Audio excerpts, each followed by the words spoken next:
Oh, hi, year 8. Welcome to the final lesson of the week, Explorations in Evil and Eccentricity. We'll get straight on with the daily review. Pause the video here and answer the 4 questions. Okay, so first of all, what does the word adjective mercurial mean?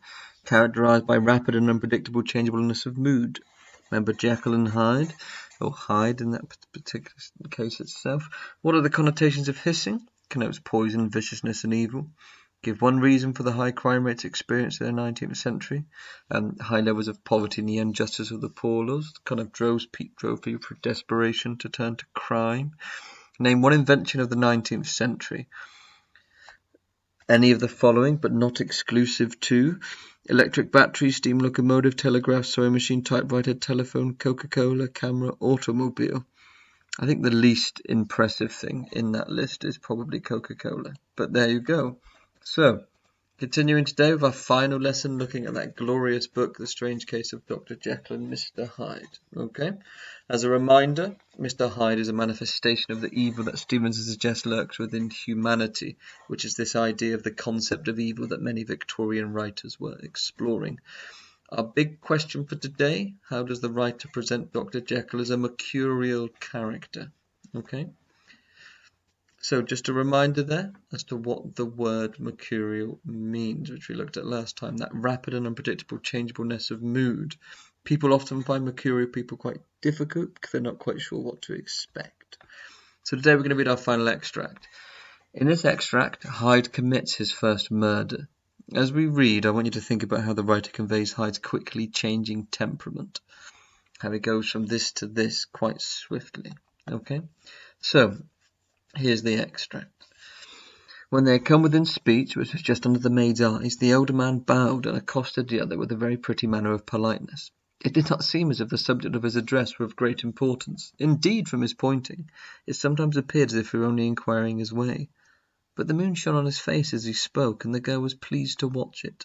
It seemed to breathe such an innocent and old-world kindness of disposition, yet with something high too, as of a well-founded self-content. Presently her eye wandered to the other, and she was surprised to recognise in him a certain Mr. Hyde, who had once visited her master, and for whom she had conceived a dislike. He had in his hand a heavy cane, with which he was trifling, but he answered never a word, and seemed to listen with an ill-contained impatience.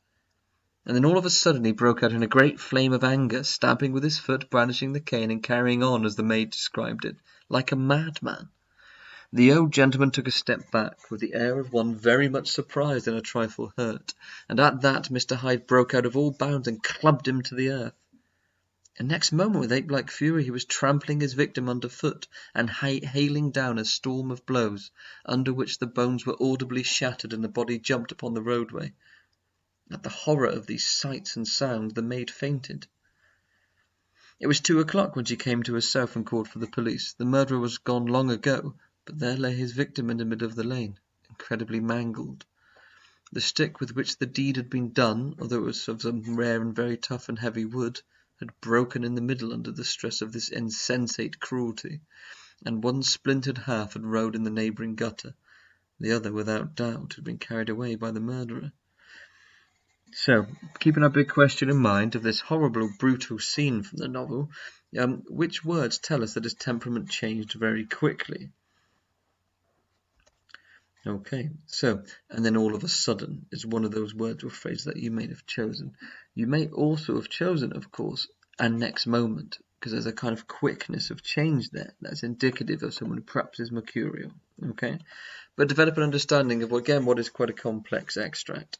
I've attached a Word document to show my homework of it. You can use that and please do annotate it. If you'd rather, of course, that you could just write your answers to the questions, or handwrite your answers itself, or add them to the Word document in text boxes around it. I leave that entirely up to you. Okay, so what I'd like you to do now is pause the video and find answers or complete the 7 tasks that are listed below. Okay, so find at least one piece of evidence that conveyed the maid warm towards the older man. You could have chosen pretty manner of politeness, or that lovely image of the moon shone on his face as he spoke, and the girl was pleased to watch it, innocent and old world kindness. You've underlined the verb accosted and added a definition to speak to or challenge. You've underlined the image itself. What does the light that shone suggest about the old man?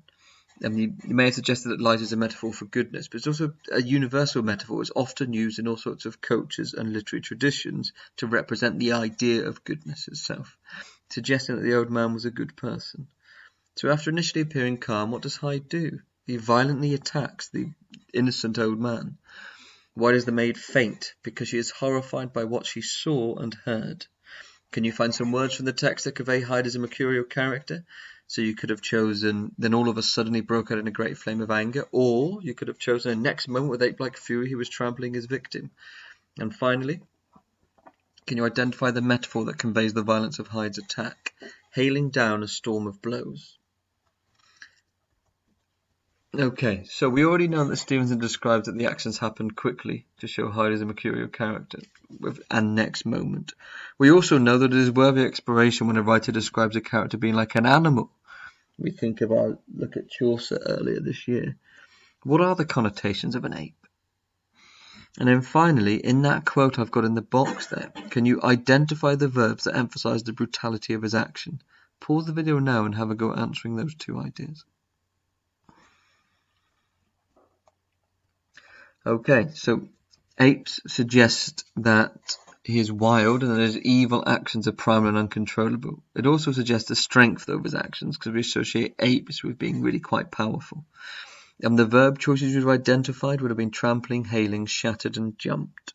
Okay, so that suggests the brutality of the violence of his actions, but also the impact of his violence as well through the shattered and the jumped. Rather brutal, eh?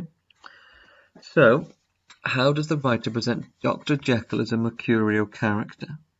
What I'd like you to do now, we're thinking of what, how, why, I'd like you to pause the video and have a go at copying and completing those sentence stems, designed to begin to develop that view a little bit. Okay? Pause the video now and good luck.